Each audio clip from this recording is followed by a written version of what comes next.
The programme with breaking news this hour from Afghanistan, where there are multiple reports of an explosion outside Kabul airport. For the moment, details are very much still emerging. It does appear, though, that incident took place near the eastern gate of the airport. The Pentagon a short while ago confirming that an explosion has taken place. They, for the moment, aren't giving a casualty figure, but within the last few minutes, we've heard that US officials are saying initial reports suggest it was a suicide bomb near the airport. Well, our senior reporter Catherine Norris-Trent has been in Kabul for a few days now, and we can speak to her now. Catherine, what can you tell us at the moment?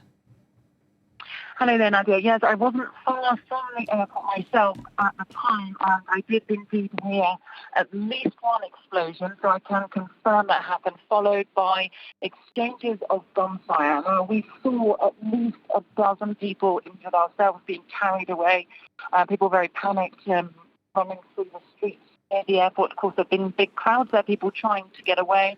There have been warnings earlier in the day from US authorities as well as British and Australian warning people to stay away from that area because they had detected the risk of a potential terror attack. Some people talking, now obviously it's very early stages, and there's absolutely no sign of what kind of weapon or explosives were used. It wasn't a very loud explosion, actually, so that could give some pointers.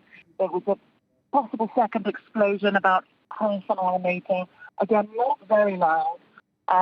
So we'll have to wait and see what's been confirmed about that, but at least a dozen injured that we saw ourselves.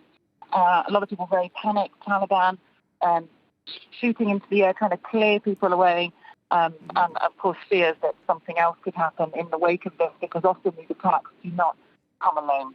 And Catherine, I know you spent some time in the last few days at the airport. Western countries telling people not to go to the airport because of fears of an attack like this. To your knowledge, had people been heeding that warning, or was the airport extremely busy today? It was extremely busy. There were still thousands and thousands of people crushing into those streets. People are desperate to get away. They know the window of opportunity for them to try and get out of Afghanistan on these evacuation flights is closing. And so, yes, the government have been calling people not to come. The Taliban had said that they weren't going to work let any Afghan citizens through, and they've been blocking the road. They've got various checkpoints, the Taliban checkpoints, trying to stop people getting through, whipping them and hitting them as well as part of their crowd control methods. But still, those streets were busy. And so, we can imagine whatever type of explosion this was, that the casualties will reflect that. Catherine, can you give us a sense from your knowledge of the airport? Do we know where this explosion has taken place? Was it near to where big groups of civilians were gathering? Was it near to where some of the Western armies have been based? Or is that information that we don't have at this stage?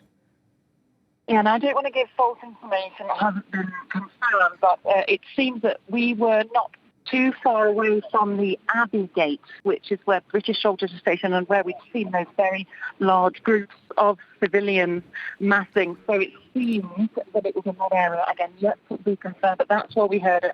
And that's where we saw panicked people running away, and that's where we saw them carrying injured people away. Some people with quite a lot of blood on them there.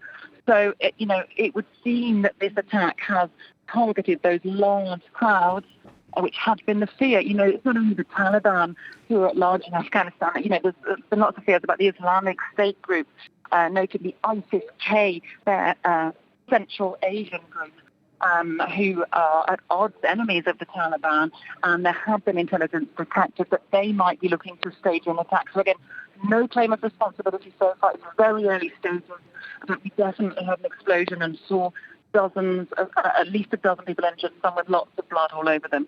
One man I spoke to said that he'd heard something about a backpack being exploded. People were panicked. This information is not confirmed. We're going to try and put together with what we saw with other sources here in Kabul. All right, Catherine Norris-Trent, we're really pleased you're safe. We'll leave you to go try to figure out a little bit more about what's going on very near to where you are by Kabul airport. Catherine, for the moment, thank you.